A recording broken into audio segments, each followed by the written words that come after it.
কাগজে কলমে কাজ প্রায় শেষ, সেই হিসেবে ঠিকাদার টাকাও তুলে নিয়েছেন, কিন্তু সরেজমিনে গিয়ে দেখা গেল কাজ হয়েছে বড়জোর 10%।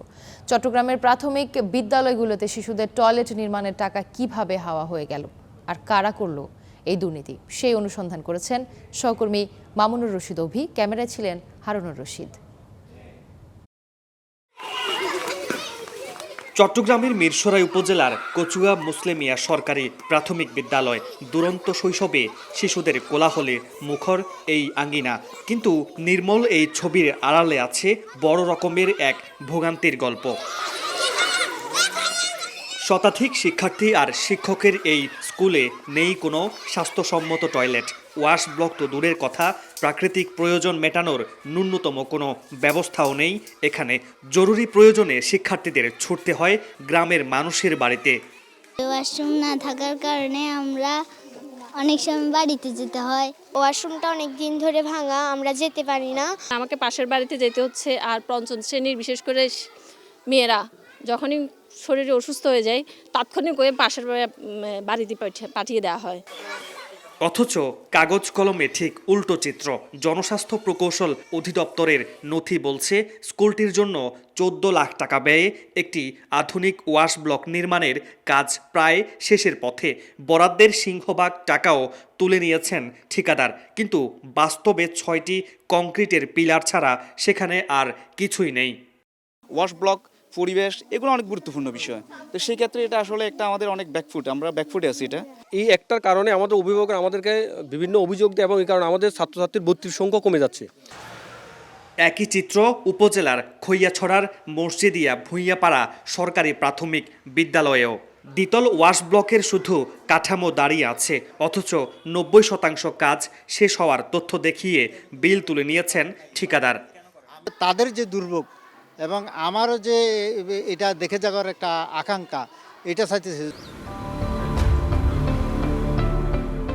অনুসন্ধান বলছে মিরসরাইয়ের এমন 10টি স্কুলে মিলেছে এমন চিত্র।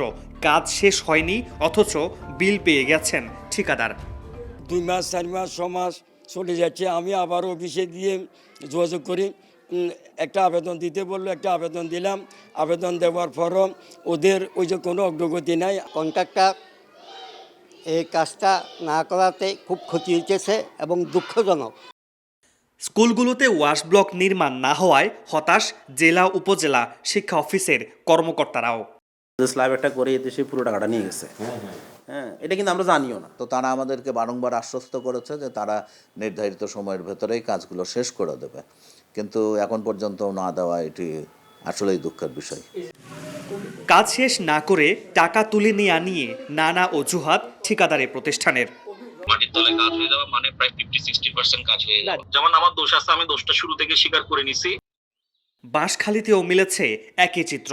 সেখানকার 4টি স্কুলেও কাজ অসম্পূর্ণ রেখে টাকা লোপাটের অভিযোগ উঠেছে। কিন্তু কিভাবে টাকা পেলেন ঠিকাদার? নিয়ম হলো কাজ শেষের পর সংশ্লিষ্ট কর্মকর্তা পরিদর্শন করে চূড়ান্ত রিপোর্ট দেওয়ার পরেই টাকা পাবেন ঠিকাদার। জনস্বাস্থ্য প্রকৌশল অধিদপ্তর চট্টগ্রামের নির্বাহী প্রকৌশলী পলাশ চন্দ্র দাসের স্বাক্ষরে ছাড় হয়েছে ঠিকাদারের চেক। কিভাবে তিনি এই চেক ছাড়লেন কোনো সদুত্তর নেই। একটা জায়গায় 20% কাজ আছে, আপনি তাকে 80% টাকা দিলেন, এটা সম্ভব না, এটা সম্ভব না। এটা আমাকে এটা আমি না দেখে বলতে হইতেছি না, তবে এরকম হওয়ার কথা না। এখান থেকে যায়, এটা দায় তো আপনার। বিলটা তো পেমেন্টটা আমি করি, ঠিক আছে। সরকারি প্রকল্পে এমন অনিয়মে হতবাক সচেতন মহল। জড়িতদের আইনের আওতায় আনার দাবি তাদের। এই ধরনের দুর্নীতি যারা করবে এবং লোকালি যাদের মাধ্যমে জানতে পারবে যে সে হ্যাঁ এই দুর্নীতিগুলো সে করেছে, ট্রাইব্যুনাল অথবা কোর্ট বসানো উচিত সেখানে।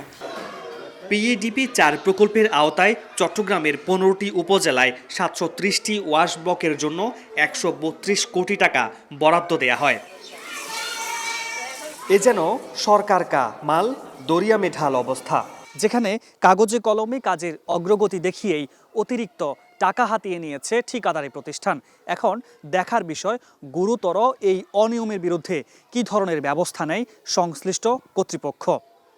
মামুনুর রশিদ অভি, স্টার নিউজ, মিরসরাই, চট্টগ্রাম।